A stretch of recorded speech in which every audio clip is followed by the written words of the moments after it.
बिस्मिल्लाहिर्रहमानिर्रहीम। अस्सलाम वालेकुम क्रिएटर्स, उम्मीद करते हैं आप सब खैरियत से होंगे। आज मैं बनाने जा रही हूँ दही भल्ले, जो कि सबके फेवरेट होते हैं। स्टार्ट करते हैं। उसके लिए सबसे पहले हमें बनानी होंगी फुल्कियाँ, ठीक है, जो उसके अंदर डलती हैं, ठीक है।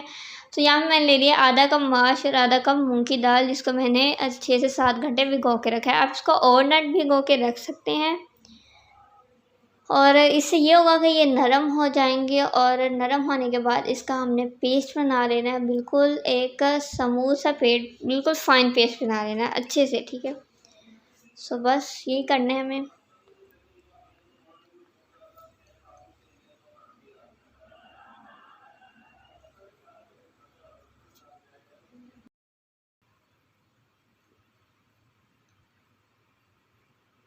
और जो लोग मेरे चैनल पे नए हैं वो जाके मेरे चैनल को सब्सक्राइब कर दें। ये देखें, बिल्कुल एकदम फाइन पेस्ट बना लेना है और वो पेस्ट मैंने बना लिया, ठीक है। और उसके बाद इसके अंदर कुछ चीज़ें डालेंगी जो मैं बताती हूँ। वो मैंने डाला है नमक, 1 चम्मच डाला है, अपने हिसाब से डाल सकते हैं। चिली फ्लेक्स, कुटी हुई लाल मिर्च डाली है 1 चम्मच, और लहसुन अदरक का पेस्ट भी जाएगा 1 चम्मच, ठीक है। और थोड़ा सा जाएगा, आधा चम्मच जाएगा इसमें सब्ज़ मिर्च का पेस्ट, ठीक है। उसके बाद हमने इसको अच्छे से मिक्स कर देना है, अच्छे से मिक्स करना है। इसको मिक्स करने में ताकत लगा के मिक्स करना है आप लोगों ने, ये 1-2 बार मारने से नहीं, कुछ टाइम के लिए इसको अच्छे से हल करना है, ताकि इसमें हवा मतलब अच्छी बनेगी, इसे फूलेंगी, ठीक है। और इसके अंदर थोड़ा सा जाएगा बेकिंग सोडा, ये देखिए सिर्फ 2 चुटकी इतना का जाना है, ठीक है। इससे ये होगा कि ये फूलेंगी, ठीक है। इसको भी हमने अच्छे से मिक्स कर देना है इसके अंदर।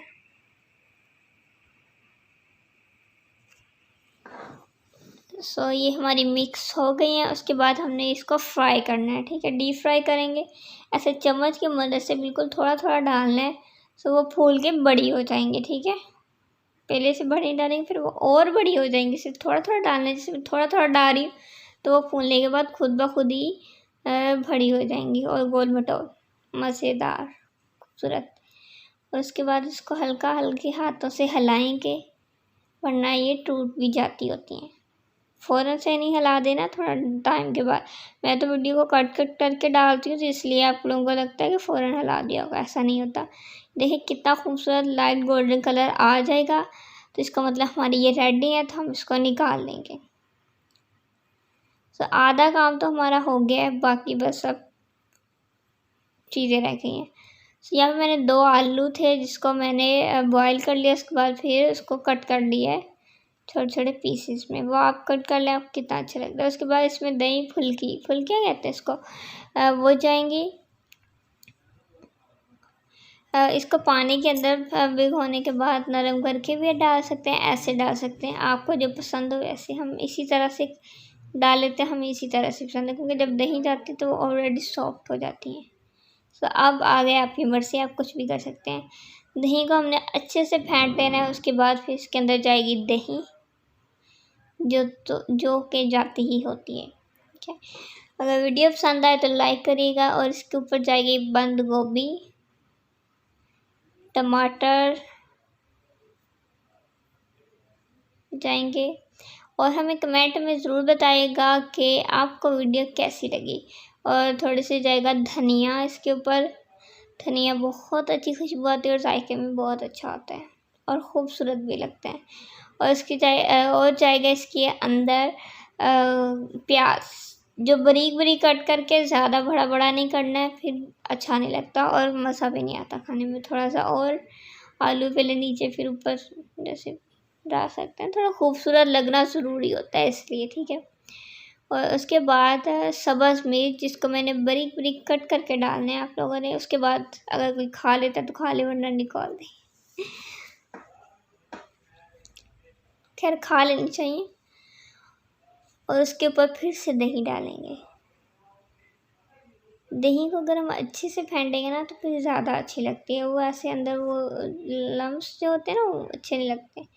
और उसके बाद जाएगी इसमें ग्रीन चटनी। इसकी रेसिपी अगर आप चाहते हैं तो मैं आपको डिस्क्रिप्शन में लिंक दे दूँगी, जिसमें मैंने आपको बहुत सारी मज़े की चटनियाँ बनाना सिखाई थी, ठीक है। और चाट मसाला इसमें ऐड करेंगे, जो आप जितना आपको पसंद उतना डाल लेना है, ठीक है। और ये बहुत आसान है, बस इसमें मिर्ची जाएंगी, धनिया जाएगा, थोड़ा पुदीना और लेमन, बस नमक, और इसको फिर कर लेना, चटनी बना लेना। ये इजी सी चटनी है। अगर फिर भी आप देखना चाहते हैं तो मैं आपको लिंक डिस्क्रिप्शन में दे दूँगी और आप ज़रूर देखिए। और इस साइड पे थोड़ी नीम को डाल रही हूँ, जिससे थोड़ा क्रंची आएगा, क्योंकि मैं क्रंच लवर हूँ, तो फिर इसलिए अगर आपने डालनी तो डाल ले, वरना नहीं। वैसे ही कर डाल देंगे तो अच्छा लगेगा और मज़े की भी लगेंगी। और बस हमारे जो दही भल्ले हैं वो रेडी हो चुके हैं। सो अब खाने के लिए तैयार हो जाएं, सर्व करते हैं। सो जी हमारे रेडी हो चुके हैं। उम्मीद करते हैं आप लोगों को सबको बहुत अच्छे लगे होंगे, तो कमेंट में ज़रूर बताइएगा और लाइक कीजिएगा, शेयर कीजिएगा। अब स्टार्ट होता है हमारा हदीस टाइम। बिस्मिल्लाहिर्रहमानिर्रहीम। हज़रत अबू हुरैरा रज़ियल्लाहु ताला अन्हु बयान करते हैं, नबी करीम सल्लल्लाहु अलैहि वसल्लम ने इरशाद फरमाया, मोमिन की मिसाल खेत की तरह है, हवाएं चलकर इसे इधर से उधर हिलाती रहती हैं। मोमिन भी हमेशा आजमाइश में मुब्तला रहता है, जबकि मुनाफिक की मिसाल सनोबर के दरख्त की सी है, जो हरकत नहीं करता यहाँ तक कि इसे काट लिया जाता है। इस हदीस को हम ज़रा गौर से पढ़ें, आप लोग इसको दोबारा से पढ़िएगा, आपको अच्छे से समझ आ जाएगी। और इस हदीस से जो हमें सबक मिलता है वो ये है कि मायूसी, कि हमें मायूस नहीं होना, सिर्फ़ अल्लाह और इसकी ज़ात पर पूरा पूरा भरोसा रखना है, क्योंकि वो ही बेहतर करने वाला, जानने वाला, और वो हमसे बेहतर जानता है कि हमारे लिए क्या बेहतर है क्या नहीं। बस इसी बात को समझ लें तो हमारी ज़िंदगी आसान हो जाएगी, कि जिसने हमें पैदा किया, जिसने इस कायनात को पैदा किया, वो कभी हमारे साथ बुरा नहीं कर सकता और ना ही हमारे साथ कभी बुरा होगा। जो इस ज़ात पर यकीन रखता है वो हमेशा कामयाब होगा। और ये हदीस मुत्तफ़क़ अलैहि है। और अगर आप लोगों को हमारी वीडियो अच्छी लगे तो हमारे चैनल को सब्सक्राइब करें, बेल आइकन को प्रेस करें, ताकि आप लोगों को इसी तरह के मज़े की वीडियोस मिलती रहें। लाइक करें, शेयर करें, कमेंट में बताना मत भूलिएगा और दुआओं में ज़रूर याद रखिएगा। और मैं भी आप लोगों को दुआओं में याद रखती हूँ। और हमारी वीडियो देखने के लिए आप लोगों का बहुत बहुत शुक्रिया। जज़ाकल्लाह। अल्लाह निगहबान। अल्लाह हाफ़िज़। Thank you.